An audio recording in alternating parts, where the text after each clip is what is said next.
रंजीत अपने गार्ड्स के साथ आधी रात को ही प्रेषा को मारने निकल चुका था। रंजीत काफी गुस्से में लग रहा था क्योंकि उसके सबसे बेहतरीन गार्ड्स को किसी ने बड़ी बेरहमी से मार दिया था, जो रंजीत के गुस्से को और हवा देने का काम कर रहा था। वह बहुत स्पीड में अपनी कार ड्राइव कर रहा था कि तभी उसका फोन बज उठा। उसने झुंझलाते हुए फोन उठाकर देखा तो उसके भाव बदल गए, क्योंकि फोन उसके पिता यानी मिस्टर विनोद बजाज का था। कॉल देखकर रंजीत ने कार साइड में रोकी और कॉल उठाया। कॉल रिसीव होते ही दूसरी तरफ से एक गुस्से से भरी जोरदार आवाज आई।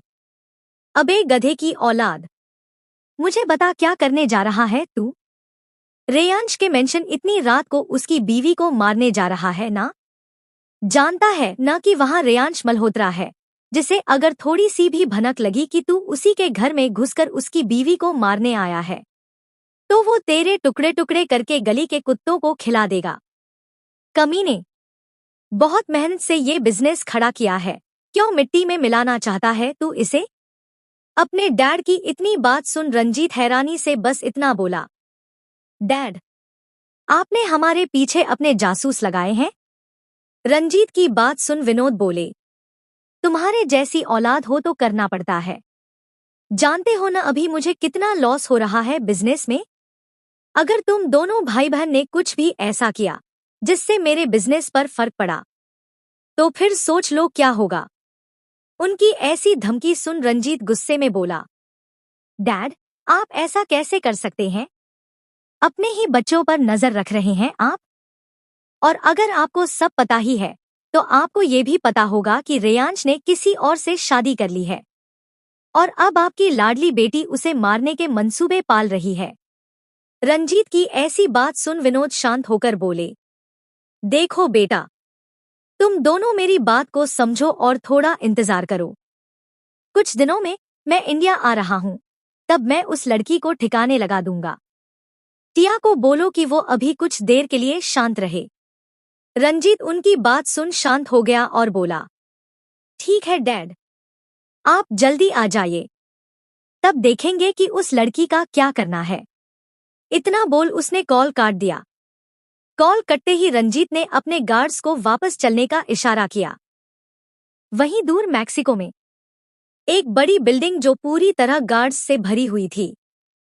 उन गार्ड्स के हाथों में राइफल्स थी और सबकी नजरें चारों तरफ हो रही एक्टिविटी पर थी। उसी बिल्डिंग के एक रूम में 4 लोग बैठे हुए थे। देखने से वो लोग काफी रईस और अमीर लग रहे थे। रूम में हल्का अंधेरा था, जिसने उनकी परछाई को काफी खौफनाक बना दिया था। उनमें से 2 के हाथ में वाइन का ग्लास था और एक अभी-अभी फोन पर बात करके हटा था। वो विनोद बजाज थे, जो अभी अपने बेटे को गालियों का प्रसाद देकर आए थे। वो आकर उन लोगों के साथ बैठे। उस रूम में उनके अलावा उनके असिस्टेंट भी थे, जो उनकी सिक्योरिटी देख रहे थे, क्योंकि वहां बैठा एक भी इंसान मामूली नहीं था। वो चारों ही अंडरवर्ल्ड का जाना-माना नाम थे।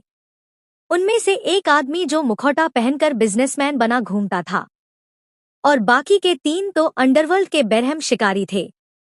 उन सबकी आंखों में धोखेबाजी, हैवानियत और हवस साफ दिखाई दे रही थी। पर अभी उनकी आंखों में कुछ और भी था। तभी उनमें से एक आदमी जो लगभग 48 साल का था वो बोला, मेरी तो समझ नहीं आ रहा कि अचानक से हम लोगों को इतना नुकसान कैसे हो रहा है। उसकी बात सुन उसी के बगल में बैठा 52 साल का आदमी बेहद शांति से वाइन के ग्लास को हिलाते हुए बोला, इसमें समझना क्या है? कोई है इस अंडरवर्ल्ड में जो हमें टारगेट कर रहा है, जो जानबूझकर हमारा नुकसान करवा रहा है। उसकी बात सुन विनोद झुंझलाते हुए बोला, अरे डैनी, इसी दिक्कत की वजह से मुझे इंडिया से मैक्सिको आना पड़ा है, लेकिन अभी तक पता नहीं चला कि आखिर कौन है जो हमें टारगेट कर रहा है।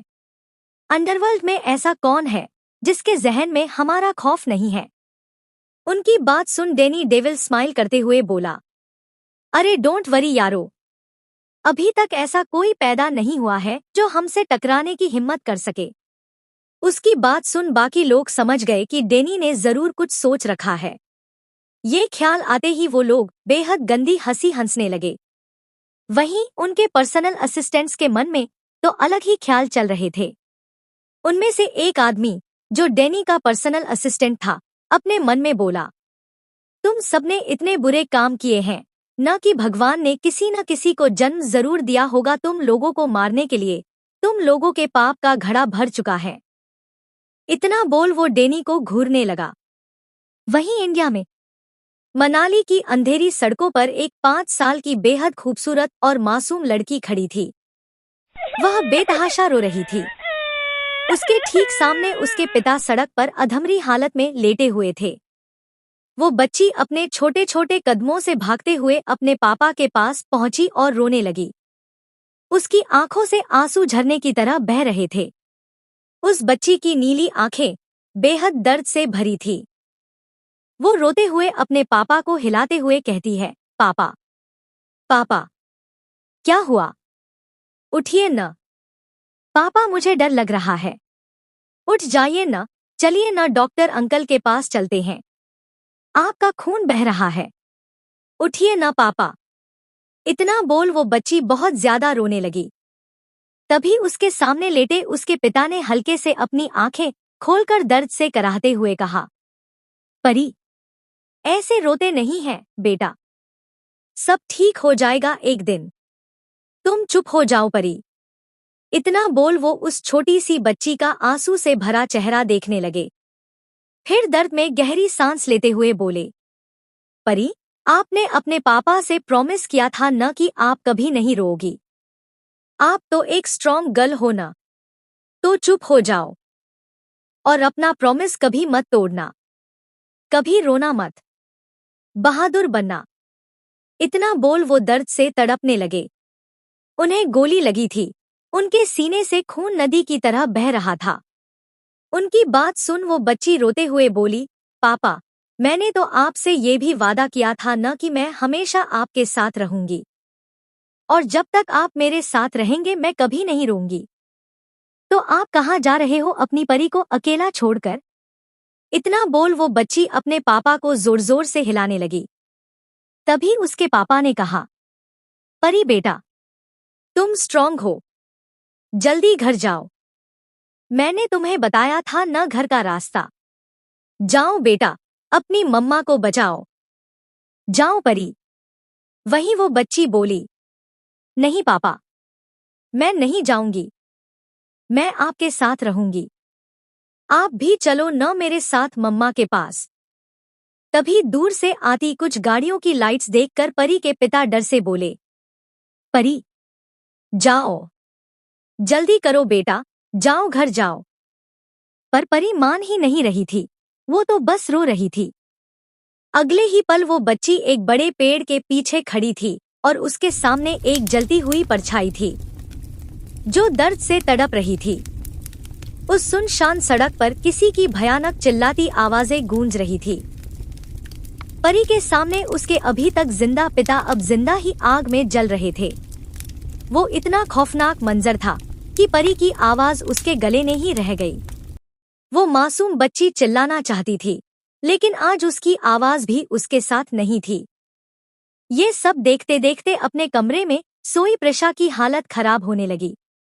वो नींद में ही छटपटाने लगी। उसका चेहरा पसीने से भरा हुआ था, पर वो जाग नहीं रही थी। जैसे जो जिंदगी वो अपने सपने में जी रही है, वो कभी उससे बाहर आना ही नहीं चाहती। प्रशा के हिलने से रेयांश की नींद खुल गई। उसने प्रशा को देखा तो हैरान हो गया, क्योंकि प्रशा कांप रही थी और पसीने से तरबतर थी।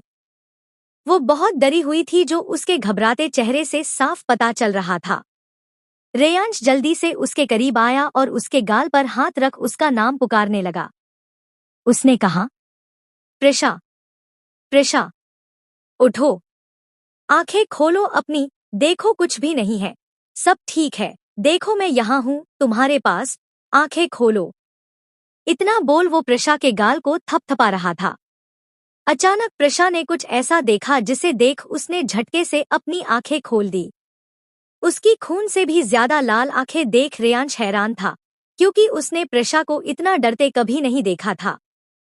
प्रशा तब भी इतना नहीं डरी थी जब रेयांश ने उसे जबरदस्ती शादी की थी, लेकिन आज वो यही सब सोच प्रशा को शांत करने की कोशिश करने लगा।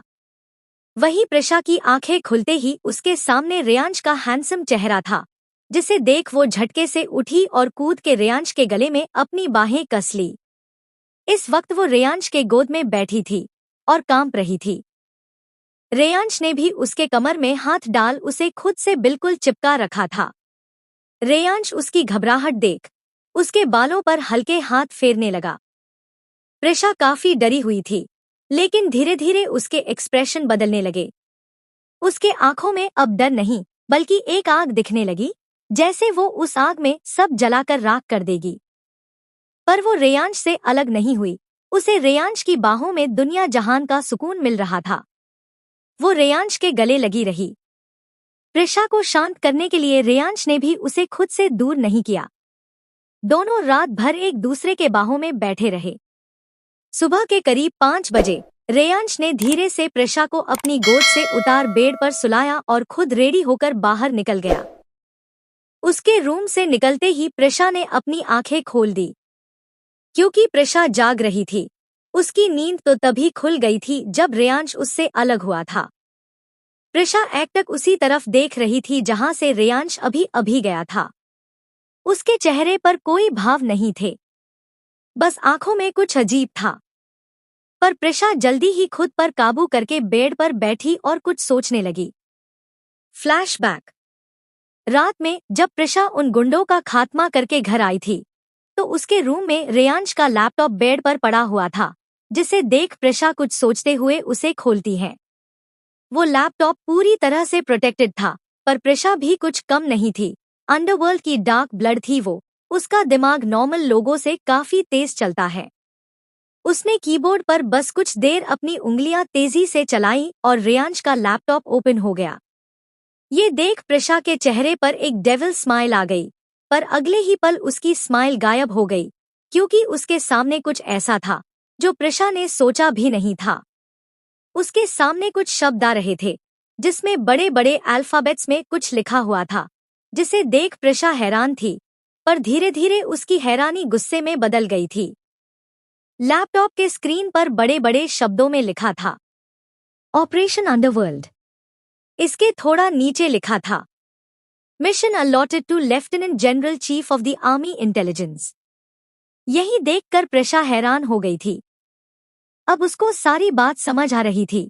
रेयांश बिजनेसमैन होने का नाटक कर रहा है। असल में वो बिजनेस तो राघव मल्होत्रा का है, और रेयांश अंडरवर्ल्ड में 80 पर राज करता है, क्योंकि उसे अंडरवर्ल्ड का खात्मा करना है। ये सब सोच समझते हुए प्रशा के चेहरे के भाव बदल रहे थे, क्योंकि उसे किसी अनहोनी का अंदेशा हो रहा था। तभी उसकी नजर वापस स्क्रीन पर आई तो उसकी हैरानी गुस्से में बदल गई, क्योंकि वहां लिखा था, लेफ्टिनेंट जनरल रेयांश को कल एक मिशन पर जाना है, जहां ड्रग्स और इलीगल वेपन्स की डील होने वाली है, साथ ही ह्यूमन ट्रैफिकिंग भी होगी आज। ये सब देख प्रशा समझ गई थी कि रेयांश क्या है और कल उसका क्या काम है। यही वजह थी कि जब रेयांश ने प्रशा से कहा था कि तुम नहीं जानती कि मैं हूं कौन, तब प्रशा ने कहा था कि मुझसे बेहतर आपको कोई नहीं जानता। अभी प्रशा के दिमाग में काफी कुछ चल रहा था। कुछ सोचकर उसने मिस्का को कॉल किया और कुछ कहा। वहीं दूसरी तरफ रेयांश घर से निकल उसी जगह पहुंच चुका था जहां वो और विराज पहले आए थे। इस वक्त रेयांश काफी सीरियस होकर उस कमरे में खड़ा था। उसके सामने 2 लोग थे, वो दोनों भी काफी सीरियस लग रहे थे। तभी रेयांश बोला, ऑपरेशन स्टार्ट करने का टाइम आ गया है, बी केयरफुल। ये सुन उसके दोनों दोस्त ने अपना सर हाँ में हिला दिया। उसके दोस्त, जिसमें से एक विराज था पर दूसरा ध्रुव, साथ ही उस कमरे से निकले। बाहर पूरी मिलिट्री फोर्स थी, जो रेयांश के एक इशारे पर मर भी सकते थे और मार भी सकते थे। तभी रेयांश ने सबकी तरफ देखकर कड़क लहजे में कहा, ऑफिसर्स, याद रहे हमें ये इलीगल डील होने से किसी भी तरह रोकना है और उन मासूम हिंदुस्तानियों को किसी भी हाल में बचाना है, चाहे फिर इसमें हमारी जान ही क्यों न चली जाए, लेकिन हम लोग पीछे नहीं हटेंगे। इतना बोल वो सबको देखने लगा। सारे ऑफिसर्स ने जोश में कहा, यस चीफ। इतना बोल वो सब वहां से मुंबई के दूसरे कोने में जाने के लिए निकल गए। आखिर कौन थे मैक्सिको में बैठे वो लोग? कौन थी वो बच्ची? कौन थे वो आदमी जिसे जिंदा जला दिया गया? रेयांश के लेफ्टिनेंट जनरल होने की बात जान प्रशा अब क्या करेगी? क्या होगा आगे? जानने के लिए देखिए डेडली डिजायर का अगला एपिसोड सिर्फ कहानी बॉक्स एफएम पर।